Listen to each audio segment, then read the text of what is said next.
Hello, I'm Colin with Laser Ammo, and today I want to talk to you about basically firearms maintenance and use of the ATP, ATPC, and the Glock G17 by Laser Ammo. Each of these pistols are laser-enabled, recoil-enabled laser pistols that are sold exclusively by Laser Ammo. The particular firearm that I'm holding here in my hand is the ATPC. It's our compact version of the ATP. This is very similar to both the Glock and the full-size ATP. It just happens to be the particular firearm I picked up to demonstrate this video. So I apologize if it's not identical to your firearm, but for our purposes, it'll work describing the care and maintenance of your firearm. First off, the firearm breaks down into four different pieces. All right, and we're going to talk about that. First, the thing we're going to do is we're going to remove the magazine from the firearm just like you normally would. Simply push your magazine release, the mag falls out, and you're good. That's part one of the firearm. Part two of the firearm, we're going to take it apart. We're going to take it apart just like we would a regular Glock. The only difference is when we grab it and pull it back, we're going to pull it back about almost 3/4 of an inch, maybe a full inch. We will pull down on the little bars up front, the releasing bars, and we'll go forward. Now, this particular firearm did stop just like some Glocks do, and so I'll pull the trigger and pull it. Pull those down, rock forward, pull the trigger, and there we go. So the gun comes apart just like a Glock. Part number two is our lower. The spring and barrel come out just like they would on a normal Glock. That's part number three, barrel and spring. And then, of course, our upper, which is part number four. Now, excuse me, sorry about that. We're going to talk about the maintenance of this particular firearm. One of the things you're going to be sure to do is about every 3 months or every 5,000 rounds, you're going to want to clean your firearms, okay? When using the gas that you're supposed to use with these firearms called green gas, it develops a film, kind of like a graphite type of material film around the barrel and frame of the firearm. And although that is not destructive to the firearm, what it does do is it does gum up the system after a period of time. So a little coating of it is okay. A heavy coat of it is not so good. What we do every 3 months or so is we typically wipe down the firearm with a dry or clean rag. Simply take the pieces themselves, wipe them down with a rag. Or if it is very dirty, you can use some Windex or soapy water. Nothing more abrasive than Windex, ever. The rag that you use can be a regular paper towel. I've used tissues. I've used all sorts of different stuff just to clean off that residue that's on the particular firearm barrel, insides, and so forth. You just wipe it down, and you'll see the blackish stuff that comes off. Okay, that's from firing the firearm. You see it there a little bit on my finger. That comes off the particular from the gas, I should say. Once you've done that, we're going to go back and we are going to apply oil wherever we took the black stuff off, basically. So we're going to use regular gun oil. It doesn't matter what gun oil. Some people say, well, what weight or whatever. Just something simple. It's not like it has to have any particular qualities or anything to it. I like a nice thin oil. Some people use 3-in-1 oil. That's fine. It's not like it has to maintain some sort of heat level because it doesn't get hot. Okay, so what we're going to do is the first thing we'll do is we'll put a drop here and here down each one of the rails and let it just soak down the rail, one drop each, just like you would on a Glock or any other firearm. Next, we'll put a drop into the inside of the slide here, and we will work it around with our finger. Right, just smear it around. Nothing major. Be sure to get inside the main hole there because that's what's going to rub metal on metal. All right. Next, so that's 3 drops here. Next, drop number 4. We're going to put on this barrel. So we're going to put it on the barrel itself, and we are going to rub our finger on the barrel, smear it all over so it's nice and oily. All right, that's all it is. You're not going to put anything down the barrel like you would in a Glock, so you have nothing to worry about there. All right, and then the next drop we're going to do is we're going to put 1 drop right here where you see the spring action, just like you would in a Glock. There's a spring right here. I'm trying to see if you can get it in the video. It's not really easy to see, but you can put 1 drop of oil right there. All right, nothing really major. Some people like to work their action. All right, they like to do this to make sure that everything remains oiled. But if you do this, you're going to see both I call it the hammer looking thing, pop up, as well as this little little thing sitting right here. You're going to push that down as well, all right, to reset that before putting your gun back together. Next, you are going to put some oil on your magazine. You're not going to put it on the side. You're not going to work it like that. But there is this little gold button here. When you depress it, all right, you can use your finger and just push it in. You'll see that it moves. So what you're going to do is you're going to put a drop of oil right on into that where that gold button is. Boom, boom, boom. And you're going to work it in with your finger. Just squish it in there, work the finger in there, and it'll be just fine. You want it just to be moist. Now, the other part of this is on your magazine, you're going to have a little pull down notch right here. You can see it there in that picture. You're going to put your finger in there, you're going to pull it down, and you're going to slide the top of the slide forward. Okay? Now, by doing that, that exposes the top here, which you're going to see has a hole. That is where you fill your magazine with gas. We're going to talk about that here in just a second. But before you're going to fill it with gas, put a drop of oil in there, all right? Once every 3 months, not every single time. Put a drop in there. It's going to help keep the seals moist, all right? And that's our whole goal there. We don't want the seals to dry out too soon. They will dry out in time. It's going to happen. And we're going to replace it. It happens. You unscrew it, you put in a new one. It's quick and easy. But we want to prolong that as much as we can. Okay, now that that's done, everything on the gun is clean. So what we're going to do is we are going to put it back together. And again, simple. It's the same way as you would a Glock. You take your upper, you take your barrel, you drop it in there. Okay, you're going to take your spring, you're going to put it in here. Okay, you're going to take the firearm. Remember, make sure these parts here, if you pull the trigger, are pushed down again. You're going to take the upper on the slide just like you would, rack it, release it. It should stay on just fine. It's on. You can pull the trigger, function test if you want. All right? So we know that's put back together. Now let's go to the magazine.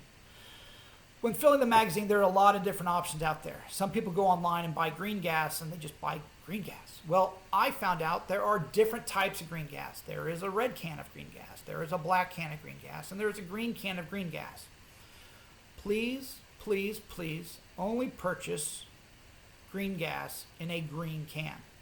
The pressures of the red canned green gas and the black canned green gas are completely different, and they will eventually, if not immediately, destroy your firearm or at least the containment vessel for your particular firearm. Now, when I say destroy, it is not going to blow it up like a balloon or anything like that. What it is simply going to do, though, it is going to ruin the seals. It'll jam things up. It'll break the plastic within inside your firearm, and we don't want that. So if you come up to the store and you're looking, you see this can, it says, hey, green gas right there. What's wrong with this picture? It's red. Don't get it. Don't use it. Use a can of green gas that has green writing on it. Most of them do. Something like this. This is Azura. This is one of my favorite types of green gas. And just fill your magazine. This particular green gas here came from KWA. They are the manufacturers of many of the firearms that we utilize. And this green gas has been exceptional. On the back, they have a nice long story about where green gas comes from. This green gas is developed from the methane from landfills. Okay, so our trash, as it decomposes, creates methane. They capture that methane, take the smell out of there, add some silicone in there, and make a propellant for your firearm. Quick, simple, easy, I guess. But when we fill up our magazines with our approved green gas, what we're going to do again, we're going to slide the butt plate over. All right, simply allowing that butt plate to slide over exposes our little valve right here. Again, I'm going to try to get the picture there so you can see with the light.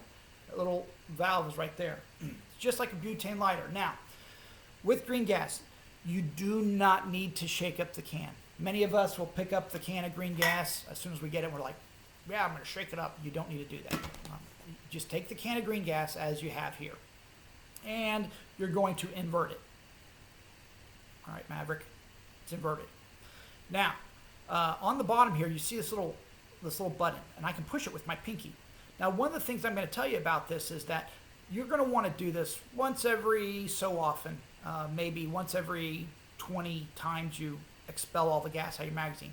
What we're going to do is your magazine right now has regular oxygen in it. And that regular oxygen is not going to help the use of your firearm at all. So we want to push all that regular oxygen out because it's just taking up room inside this magazine.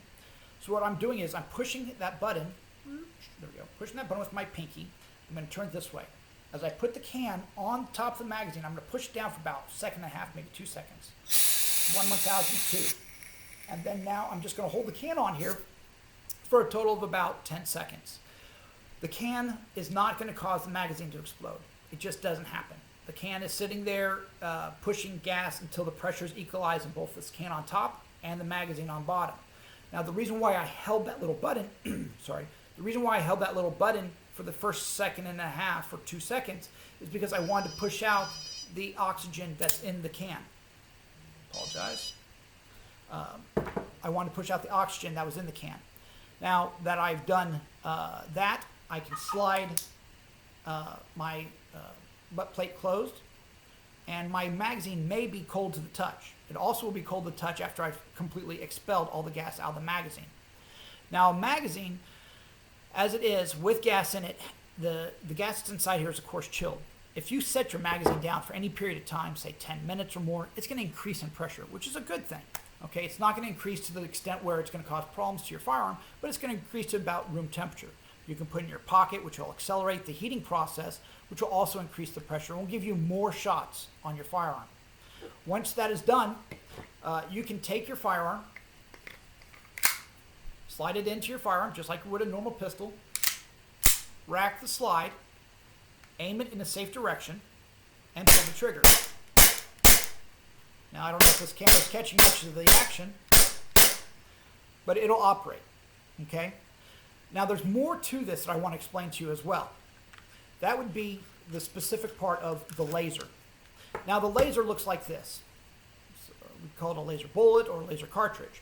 The top, or this chrome dome here, is a cap that unscrews, okay? This is where a battery will go. You're going to place the battery into this laser with the positive side up. That means pointing towards you as you look at it, okay? That positive side up will be the only side that has writing on it. As it points up or towards the cap, you're going to place it into the laser cartridge. You're then going to take the cap and screw it on, just finger tight. You don't have to really dog it down or anything like that, just finger tight. Now this particular laser will have a programming mode. There's a long story behind why it has a programming mode, and what you just need to know is that you're using an infrared laser, so that programming mode is kind of pointless. So what you need to do now is one of two things. Either flick it with your finger about 10 times, no less than 10, at least 10 times. Or you can tap it on the edge of a table until the 10 times are up. Okay, once 10 times are up, it's past the programming mode and it's ready to go. Again, if you have a red laser, you'll see what we mean by what happens when you tap it and not tap it and so forth. You'll see it come on and then it'll go off and then come on. Now it's ready to actually shoot. And if you were flicking it, bang, bang, bang, it'll shoot one shot each time you hit it. Now that it's ready to go, you can screw it into your particular firearm. Now you'll also notice around the tip of this laser, there are 4 black screws around the tip here, okay? Those 4 screws are meant to align the laser with your sights, okay? So you have sights right here, your 3-dot system sights, and what you want to be able to do is aim at your target or your simulator, pull the trigger, and see if the shot is lined up with your sights. And if it's not, you want to be sure to adjust these screws first to the 9 o'clock, 6 o'clock, 3 o'clock, 12 o'clock positions, and then use the supplied wrench to adjust it up, down, left, or right, however you need to, in order to strike the target where you want. Once those are set, you're pretty much set. Even if you were to change the battery or take the battery out, once you go back and put this back in a 12 o'clock position, you'll be good, okay? Next off, what you'll want to do is, when you're using the firearm, you'll use it for a period of time, obviously, and then you'll be done and want to put things away. If you're going to use this firearm in the next day or so, that's fine. You don't need to take out the battery and you don't need to take out the magazine or decompress the magazine. But if you're going to be using this firearm in, say, another month, 2 or 3, you do not want to store the magazine with gas in it. There are a lot of different ways to empty the gas. The safest way, believe it or not, is to point your firearm in a safe direction and pull the trigger the 80-some times or so that it takes to empty out all the gas out of the magazine. Now this can be fun. Use your simulator, use your reactive targets, enjoy it. And when it's out, okay? The other thing you'll want to do is unscrew the laser from the firearm, and you will want to take the battery out of the laser. Okay, there's a lot of reasons to do this. One is, as you know, batteries can corrode and go bad, and if that happens, it destroys your laser, and we don't want that to happen. So if you're going to store it for any period of time, please take the battery out of the laser, store it with your firearm, no problem, but just don't have it in the laser itself. It's just safer that way, and that way we can protect your investment. Again, if you're only going to store the firearm for a day or two, there's no need to degas the gun. Now, there is one other way to release all the gas from the magazine, and that's to, again, press this little button that's on the back of the magazine. The only issue is the gas that comes out of this is very cold, and if you hold it down completely, it could, kind of bite your finger a little bit, making it really cold. So if you do it slowly, you can push little at a time out of the magazine until it's completely empty, all right, and then it can be stored quickly. Those are two different options for you. I hope that this helped enlighten you as to some of the maintenance and performance of the laser-enabled, recoil-enabled pistols, and we hope that you enjoy your laser ammo products. If you have any questions, my name is Colin. I work for Laser Ammo.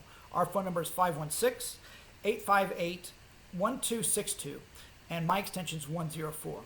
I'm the person who provides technical support for law enforcement, military agencies, and many of our customers. If you are a law enforcement military agency and are interested in knowing more about these firearms, please do not hesitate to give me a call.